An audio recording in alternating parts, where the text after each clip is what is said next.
ভোটে জিতেই কার্যক্রম নিষিদ্ধ থাকা আওয়ামী লীগের একটি দলীয় কার্যালয়ের তালা খুলে দিয়েছে পঞ্চগড় সদর উপজেলা বিএনপির সভাপতি আবু দাউদ প্রধান। শুক্রবার সকালে পঞ্চগড় সদর উপজেলার চাকলাহাট ইউনিয়ন আওয়ামী লীগের অফিস খুলে দিয়ে তাদের পাশে থাকার প্রতিশ্রুতি ব্যক্ত করেন বিএনপির এই নেতা।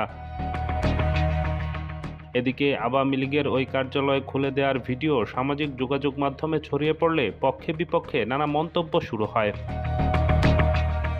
চাকলাহাট ইউনিয়ন আওয়ামী লীগের যুগ্ম সাধারণ সম্পাদক কামরুজ্জামান বুলেট বলতে শোনা যায়, সদর উপজেলা বিএনপির সভাপতি জননেতা আবু দাউদ প্রধান বাংলাদেশ আওয়ামী লীগের প্রতি তথা আওয়ামী লীগের তৃণমূল পর্যায়ের নেতাকর্মীদের প্রাণের সংগঠন চাকলাহাট ইউনিয়ন আওয়ামী লীগকে তিনি আজ তালামুক্ত করে দিয়ে অবমুক্ত করেছেন।